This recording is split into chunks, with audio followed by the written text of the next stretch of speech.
Vamos a seguir con Sol Mora, capital de China, con la agricultura argentina y gobernanza de los sistemas alimentarios.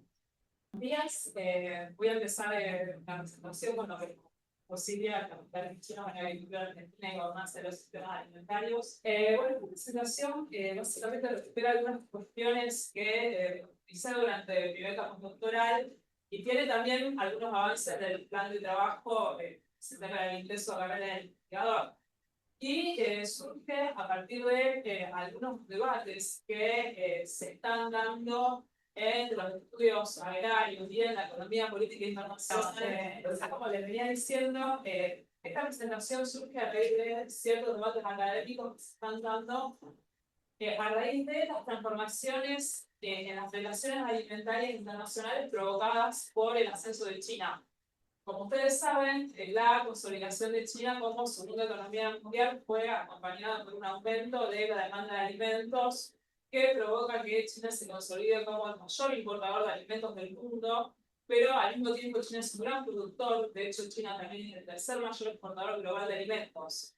Y esto genera un consenso a nivel académico de que el ascenso de China está provocando procesos de cambio agrario alrededor del mundo.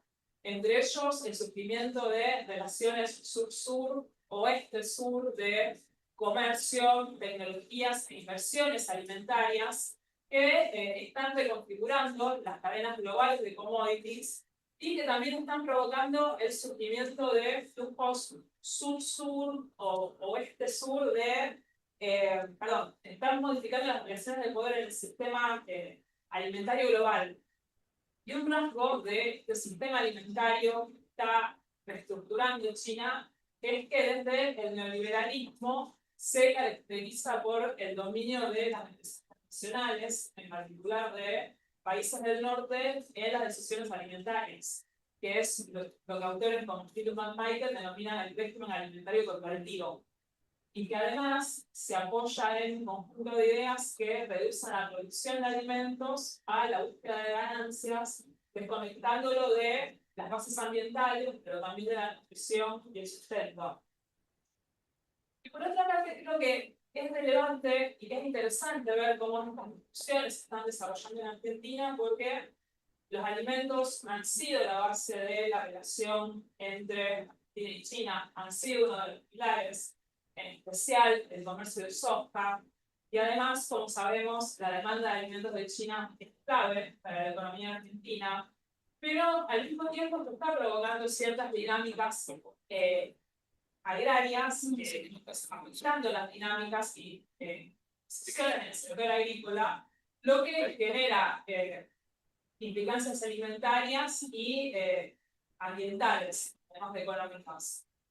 Por eso, bueno, el objetivo de esta presentación es básicamente analizar cómo han sido las estrategias de inversión de China en el sector de inversión y financiamiento de China en la agricultura argentina entre 2010 y 2013, y reflexionar brevemente sobre las implicancias de esas estrategias en la gobernanza de los sistemas alimentarios en Argentina. Es más que nada, más que presentar, digamos, conclusiones definitivas, abrir el debate también qué es lo que están provocando o puede provocar los capitales chinos en la agricultura argentina. ¿Cuál es mi argumento?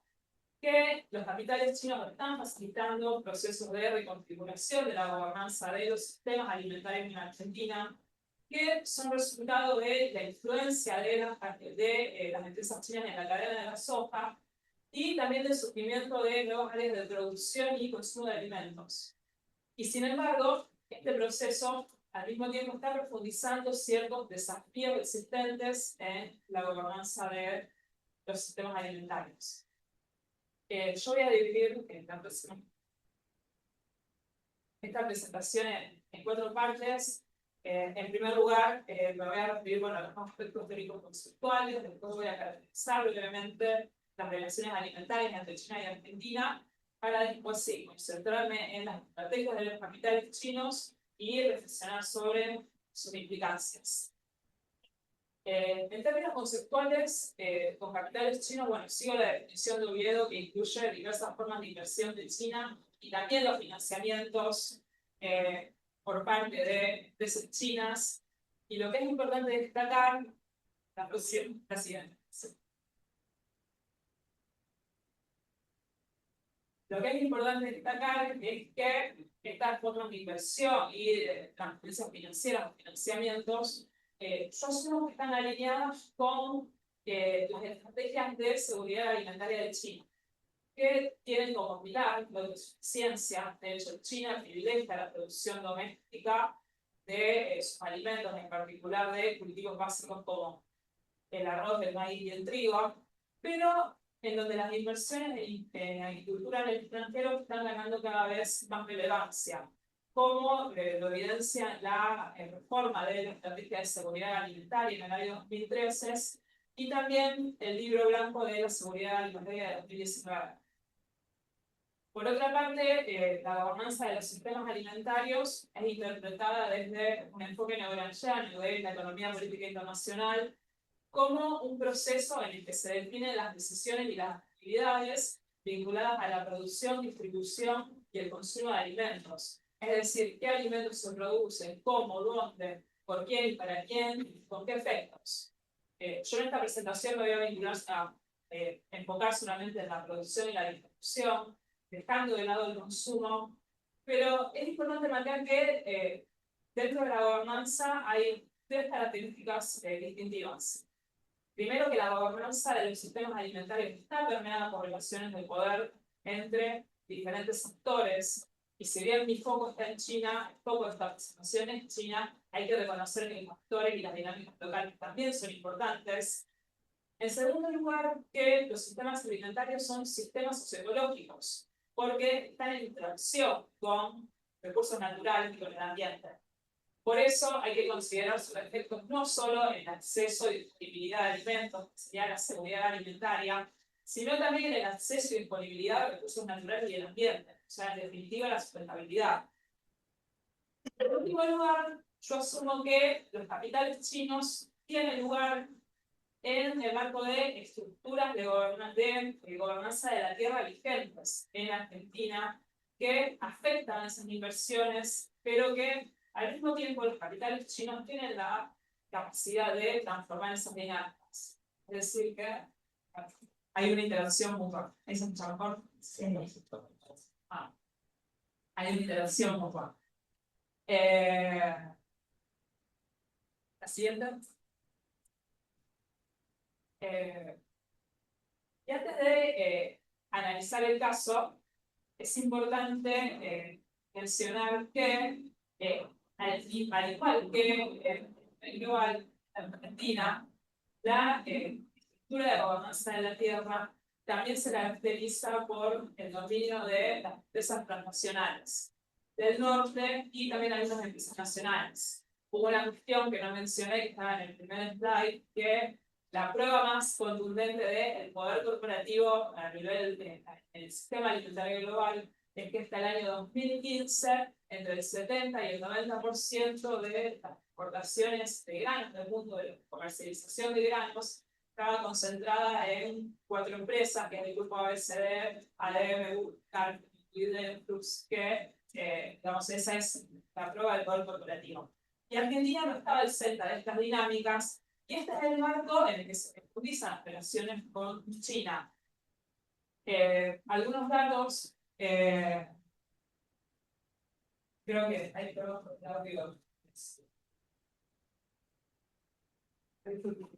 Sí, es el micrófono, en realidad. Como que hay que acercarlo bien y ponerlo más vertical, no sé, horizontal.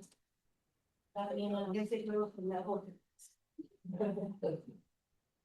Ahora hay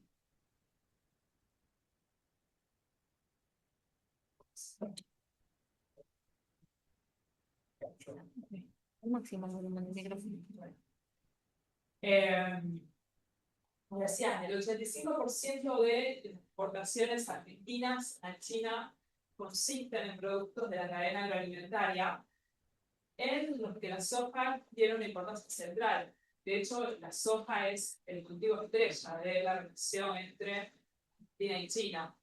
Por ejemplo, China es casi el único comprador de las exportaciones de soja a Argentina. Por ejemplo, datos del 2023 son que China fue el destino del 92% de las exportaciones a Argentina de soja, pero a la inversa, Argentina es el tercer proveedor de soja de China. O sea que hay una relación ahí de importancia mutua, digamos, el interdependencia, digamos.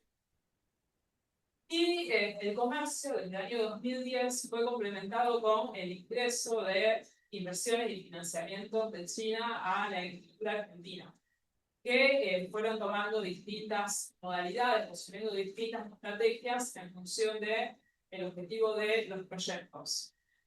Los datos que yo voy a presentar ahora corresponden a un relevamiento de inversiones chinas que realicé a partir de información gubernamental, prensa, y que incluye proyectos ejecutados y no ejecutados, pero que también son importantes para reflexionar sobre la gobernanza de los sistemas alimentarios. Entonces, ¿cuáles fueron las estrategias de los capitales chinos en la agricultura argentina? La primera estrategia consistió en los intentos de empresas chinas de adquirir el control de tierras en Argentina para dedicarlas a la producción de alimentos. Los mecanismos fundamentales para esta operación fueron arrendamientos a largo plazo, que estaban fijados en convenios o asociaciones con productores locales. Y una característica de estos proyectos, que en el caso de Argentina hubo 4 iniciativas, es que tenían como objetivo la producción de soja. Y otro rasgo fundamental es que una de estas operaciones finalmente se concretó, más allá de los anuncios, no fueron ejecutadas. Pero sí fue más relevante una segunda estrategia que consistieron en los proyectos de infraestructura agrícola.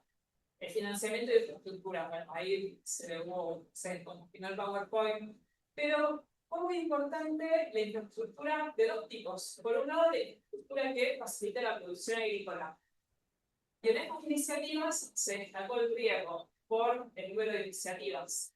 Hay proyectos emblemáticos como el acueducto de la Paz de riego Manizobí-Chico en Entre Ríos, que fue presentado como el proyecto de riego más grande de Argentina, que tenía como objetivo incorporar 200.000 hectáreas a la producción agrícola. También hubo iniciativas para la construcción de fábricas de fertilizantes, pero al igual que en los casos anteriores, tampoco se llegó a la ejecución de estos proyectos. Sin embargo, hay otro tipo de infraestructura, que es la infraestructura ligada al transporte de commodities, donde sí se registraron mayores avances y que tenemos como el ejemplo emblemático el del ferrocarril Olivarno-Cargas.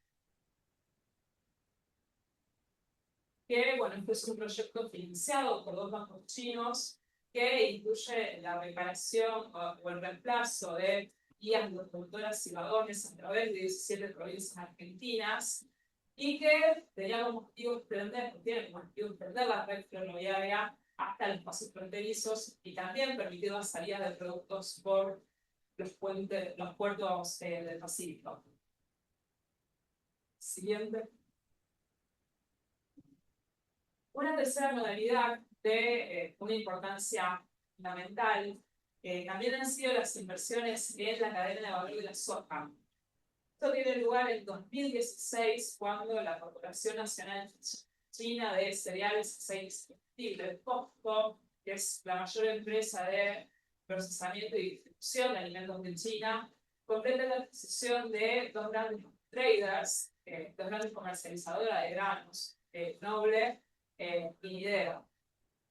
Y esta fue una operación global, o sea, fue un movimiento a escala global, pero tuvo un impacto directo en Argentina, porque Noble y Nidera controlaban, mejor dicho, Noble y Nidera representaban el 5º y el 7º mayores importadores de soja de Argentina, controlaban el 12,8% de la capacidad de procesamiento, el 15% de las exportaciones de soja, pero además se destacaban en términos de infraestructura logística. Por ejemplo, operaban puertos, en Lima y en Timbúes, en instalaciones de almacenamiento y procesamiento, y también estaban involucrados en el desarrollo y distribución de fertilizantes y semillas. Y esta es una operación muy importante porque le permitió a Costco ganar una presencia clave en el abastecimiento, el almacenamiento y la logística de soja, e incluso Costco se convierte en responsable del 14% de las exportaciones de soja argentinas, lo que lo ubica en el podio de las grandes empresas agrícolas del país. Por ejemplo, en el año 2018, Costco fue el mayor exportador de granos del país, incluso superando empresas como Bunge y Cargill, lo que marca un cambio en las relaciones de poder en el conflicto sojero argentino.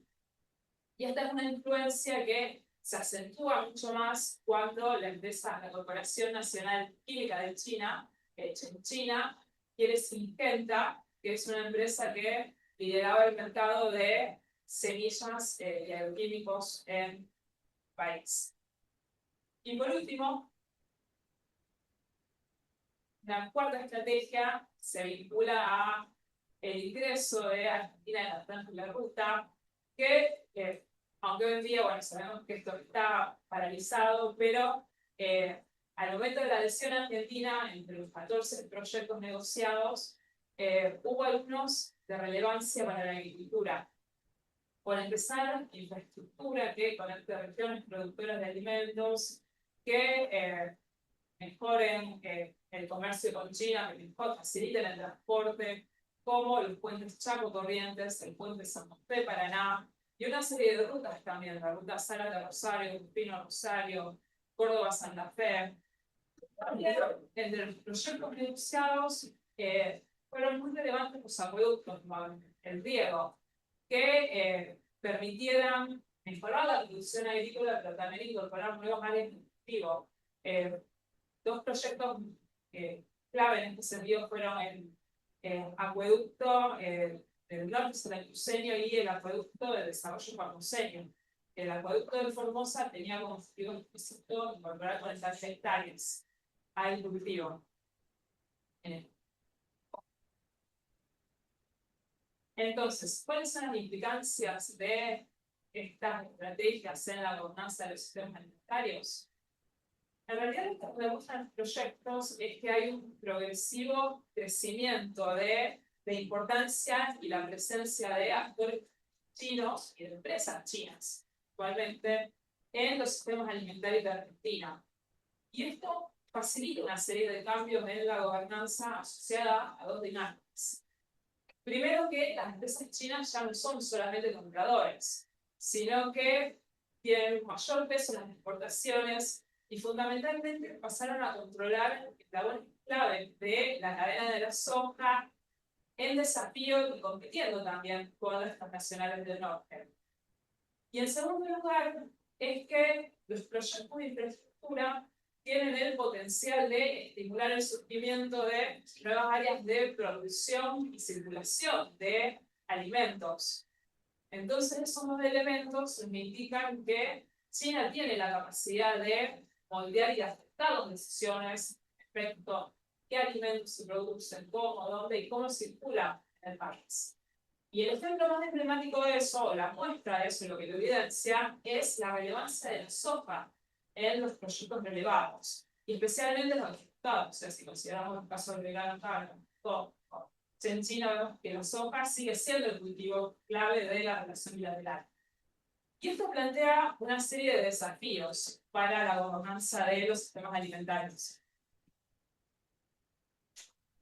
En primer lugar, que la creciente de empresas chinas en sus proyectos están facilitando la concentración de la producción o tienen el potencial de facilitar la concentración de la producción y las exportaciones en soja, lo que puede, digamos, nos remite nuevamente a los debates acerca de la reprimarización de Argentina y la necesidad de diversificación económica y un crecimiento con mayor agregado. Pero en segundo lugar, los proyectos también pueden acentuar los impactos ambientales negativos de la expansión del cultivo de soja en Argentina. Entre los que podemos mencionar la deforestación vinculada social, el avance de la frontera agrícola, el deterioro del suelo, del agua, del aire, el desplazamiento de cultivos tradicionales. Pero lo que es importante mencionar es que a nivel internacional hay cada vez mayor reconocimiento de que estos impactos ambientales negativos ponen en riesgo la producción de alimentos. O sea que ya no es meramente una preocupación ambiental, sino que para países productores de alimentos como Argentina, la cuestión ambiental, incluso la misma China, está ganando cada vez mayor relevancia. Y en tercer lugar, otro punto a considerar es que las empresas chinas están desafiando a las transnacionales del norte, están emergiendo como competidoras, pero en sí esto no está implicando un cambio sustancial en las formas de gobernanza de los sistemas alimentarios. De hecho, se está reforzando el poder corporativo y aún quedan interrogantes, o sea, de qué forma de gobernanza nos estamos dirigiendo, si va a ser más equitativa en términos ambientales, si va a ser más equitativa en términos de acceso a alimentos. Entonces, para concluir, simplemente quiero resaltar que, bueno, como podemos ver, China se convirtió en un actor clave en la gobernanza de los sistemas alimentarios de Argentina. Y lo que es importante es que las empresas chinas están reconfigurando las direcciones del poder en los sistemas alimentarios, pero que aún es prematuro afirmar afirmar que ello implique una transformación sustantiva en las formas de gobernanza, sino que, como yo decía antes, o sea, genera más interrogantes respecto a cuál es el tipo de gobernanza que puede surgir de la creciente influencia de China. Y por último, también quiero subrayar que si bien el foco de esta presentación fue China, los actores y las dinámicas locales también son clave en este proceso, o sea, tanto en la forma de gobernanza de los sistemas alimentarios y en la propia centralidad de China. Entonces, creo que eso obliga, digamos, nos dirige al debate acerca de qué sectores se privilegian en la relación lateral, de qué inversiones se promueven, y que fundamentalmente el desafío no es solamente cómo China se inserta o el rol que está jugando en el sistema agrícola argentino, en el sistema alimentario argentino, sino que también la cuestión es cómo Argentina decide gobernar ese vínculo para lo productivo y alimentario. Muchas gracias.